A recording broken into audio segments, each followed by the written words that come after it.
The word aromatherapy means treatment using scents. The very smell of an aromatic herb can help to treat and soothe and solve a disease. Has anyone ever used aromatherapy to eliminate a headache? It is unreal how well it works. One of the things I like to do is I like to put aromatherapy oils in the shower in the morning, especially if I have to get up really early and I'm kind of out of my cycle a little bit. I'm like kind of dragging. I'll use peppermint oil in the corners of the shower. And it just fills the entire shower with peppermint oil. And it's amazing, by the time you're done with that shower, your body's kind of drank in some hydration. And that smell, that aroma, helps to wake up your senses. And you just, plain and simple, feel better. So we like to use aromatherapy a lot as a preventive in our home. Because we don't use plug-in scents and chemical scents and puffers and sprayers and aerosols and stuff like that for scents. That's not scents. That's chemicals that smell like scents. If you want your house to smell like something, use aromatherapy to do it. And make sure that you're using a diffuser that doesn't burn the actual oil essence. Okay? So what is aromatherapy? It means treating using scents, otherwise known as essential oils. So you extract the essential oil from the plant or the flower. It refers to the use of essential oils in holistic treatments to improve health and emotional well-being and restore balance. As curative as homeopathy, as curative as plants and herbs. It has the same types of properties and qualities, just in a little bit different of a delivery mechanism. Sometimes the fact that it's delivered in an oil or it still has the lipid substance around it can help it be more effective at times. Because remember, we have both water and fat base in our system. We have some nutrients that work very, very well in fat-based substances and proteins that have to carry them in fat-based substances, and some of them are water-based, which is your blood. Okay?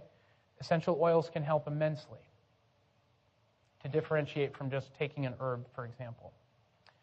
So they are aromatic essences that are extracted from the plant and flower. Can be from fruit, bark, grasses, seeds, and they have distinctive therapeutic, both psychological and physiological properties which improve and prevent illness.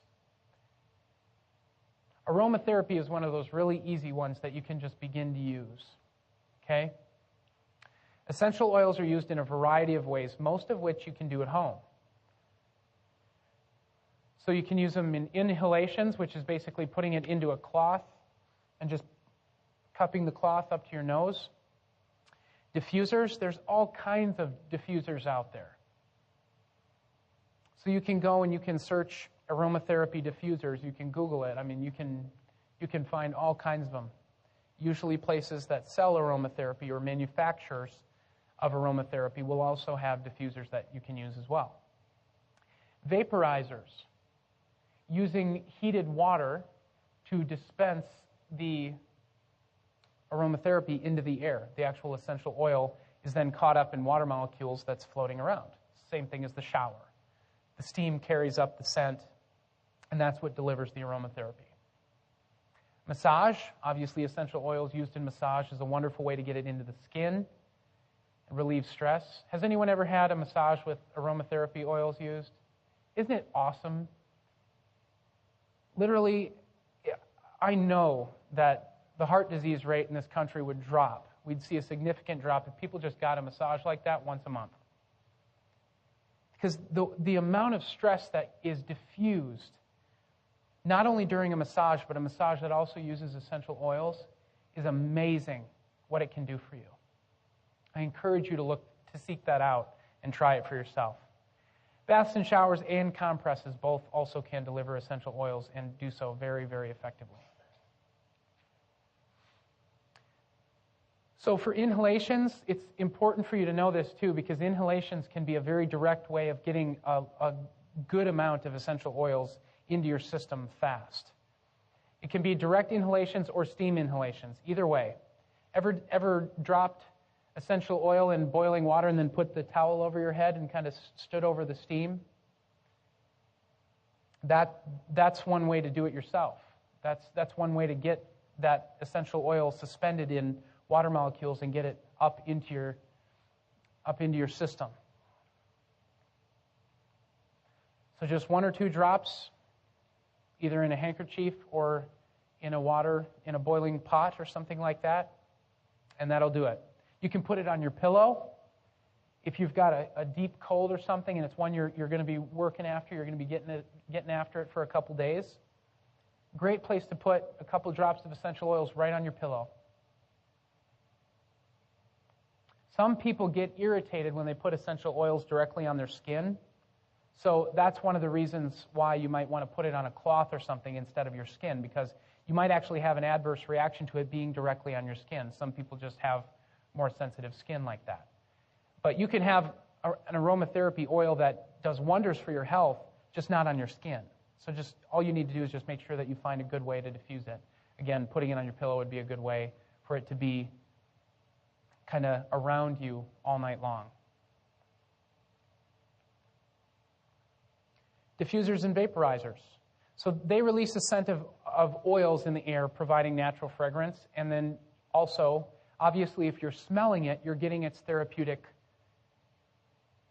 qualities as well. That's the whole thing, is the smell. So they can be electrical burners that use candles, or simply ceramic. There's ceramic rings as well that are warmed by a light bulb.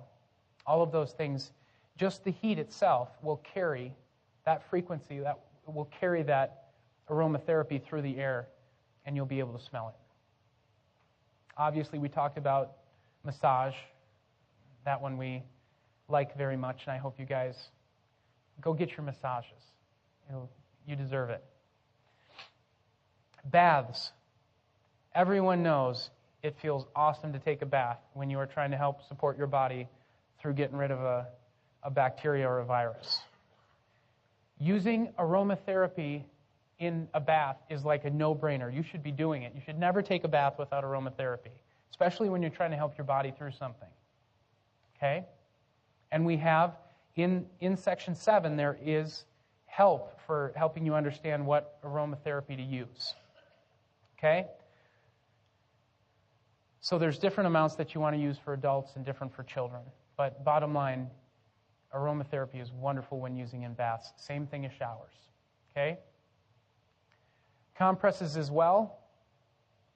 You soak a towel and you can leave it on the skin.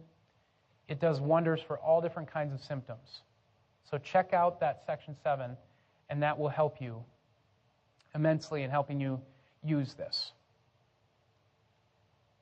Okay, so how do you guys engage what you've learned here? Because most people, it's very, very difficult to start taking homeopathy and herbs and aromatherapy and actually to start using it in a curative way. It tends to be extremely overwhelming. Here's how you get started, okay? Use that reference guide that we gave you, because it goes by ailment in Section 7, where you can look at the symptom you're actually having, and it'll give you the various different home remedies that can be used for it. And then we also show you some of the most potent healing foods in there as well. But building your own kit so you have the stuff around at home when something comes up is obviously the only way that you're going to be able to start using it. So you've got to have something around. For example, you need to have arnica around, so if you have a pain symptom come up, you can use it. You don't have to, because then otherwise you're going to be like, oh man, I've got a headache and I should go buy arnica from the store. That was a great idea, but I'll just take what I have in the cabinet. Get your home family care kit going. Start building it now and start to replace the over-the-counters, the biochemical stuff that you do not need, and make sure that your home care kit is naturally based. Okay? So start by purchasing the things that you think you will need first for ailments. So look at the things that you use most now. Again, we all know the most commonly used over-the-counter drug right now is anti-inflammatories and painkillers. So the very first homeopathy tincture or remedy you should pick up right now is arnica, because arnica is the frequency of pain. And through the frequency of pain, your body will actually remedy the pain. It's kind of crazy, but it works, I promise you. So start by take the things off the list that are provided, and then do some research on your own to determine what things you might need in your home. If you have special needs in your home, again, if you have little kids and you tend to have earaches and things a little bit more commonly, or you've got, colds or flus that are coming up more commonly, you'll want to find the homeopathic agents that will help to support a body through that type of thing. And stop using the cold and flu stuff. That stuff is getting in the way. Does anyone realize that? If you have a cold or a flu, the very symptoms of the cold or the flu are your immune system's response to get rid of the irritant. If you take something that squashes your cough, what is it going to stop you doing? It's going to stop you from eliminating the bacteria, the virus, whatever your immune system's trying to get rid of. It's stopping you from eliminating it through the mucus, out your lungs, and out of your body. That's what happens when you stop a cough. You want to support the body through healing, not stop the symptom. That is the number one thing if there's nothing else you come out of this class with. It's how to understand symptoms appropriately and respond in a supportive way to your body, and just get out of the habit of what can I take to just get rid of this symptom. Now you want to think, what can I take to support my body in getting this symptom, getting it running its course, basically. Making sure it's effective in what it's trying to do. If I've got a cough, I want my cough to be effective so that whatever it's trying to get rid of, it's gone.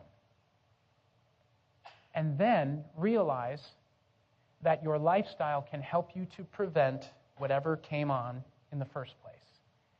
And go back with a renewed vigor to your meal plan, to your exercise program, to reducing and eliminating the toxins in your environment, and those types of things. It all makes sense now? How it all ties together? So do not be afraid of at-home remedies, because it will help you immensely.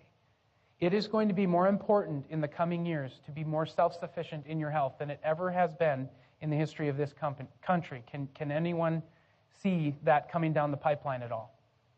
Is there not immense amount of confusion in our healthcare system and how it's going to be administered and how it's going to be paid for? Is anyone aware that Medicare is underfunded by $37 trillion? That is with a T. $37 trillion. Anyone here depending on Medicare for any part of their health care?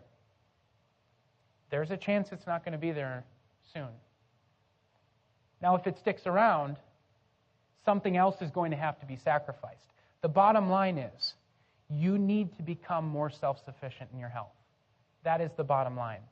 You cannot continue to go on in life and just expect to walk into an office and see someone in a white coat and have all your problems taken care of.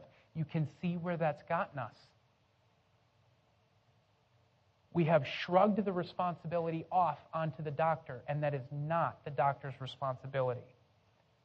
It is each and every one of us. It is our job to stay healthy. It is our job to prevent disease. And I applaud you because you're here.